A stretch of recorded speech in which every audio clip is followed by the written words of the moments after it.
क्या दिल्ली में लगेगा राष्ट्रपति शासन? सीएम केजरीवाल के इस्तीफा न देने पर एलजी सक्सेना ने कही ये बड़ी बात। मुख्यमंत्री अरविंद केजरीवाल के इस्तीफा नहीं देने और तिहाड़ से ही सरकार चलाने के बयान पर एलजी वीके सक्सेना ने गुरुवार को एक बार फिर स्पष्ट किया कि दिल्ली की सरकार जेल से नहीं चलेगी। उन्होंने ये भी कहा कि दिल्ली का कोई कामकाज नहीं रुकने दिया जाएगा।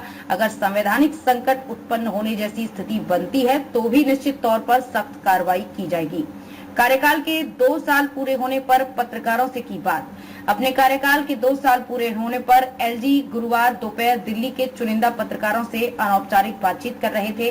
इस दौरान उन्होंने अपनी अभी तक उपलब्धियां भी साझा की और भावी योजनाएं भी बताई। 2 साल में दिल्ली का कायाकल्प करने की कोशिश एलजी।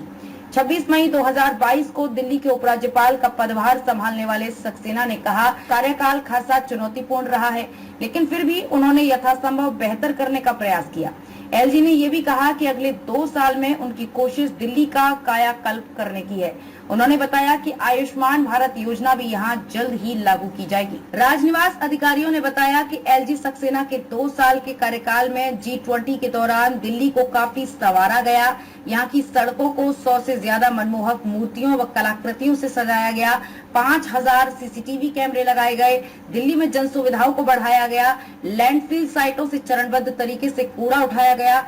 दिल्ली वालों को आवास उपलब्ध कराने की दिशा में तेजी से काम किया गया है। दिल्ली ग्रामोदय अभियान के तहत गांव में ढांचागत विकास के लिए राजस्व विभाग ने 959 करोड़ का फंड डीडीए को दिया है। इस योजना के तहत 337 करोड़ के कार्य पूरे किए जा चुके हैं। 2 सालों में 667 दुकानों व प्रतिष्ठानों को 7 दिन 24 घंटा काम करने की अनुमति दी गई है। आगे के लक्ष्य, दिल्ली की सभी अधिसूचित 675 झुग्गी समूहों का पुनर्वास करना। दूसरा, दिल्ली की सभी अनाधिकृत कॉलोनियों में सड़क, जल निकासी, पीने का साफ पानी, सीवरेज, साफ सफाई जैसी सभी बुनियादी नागरिक सुविधाओं का प्रावधान करना। यमुना पर अन्य घाटों का विकास और यमुना बाढ़ के मैदानों की सफाई करना।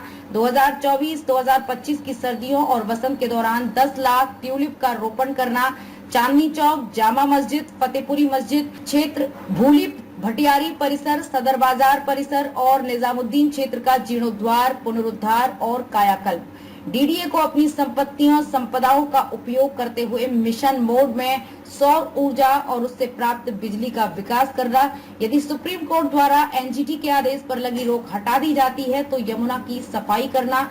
यदि सुप्रीम कोर्ट द्वारा एनजीटी के आदेश पर लगी रोक हटा दी जाती है तो कचरा निपटान में तेजी आएगी।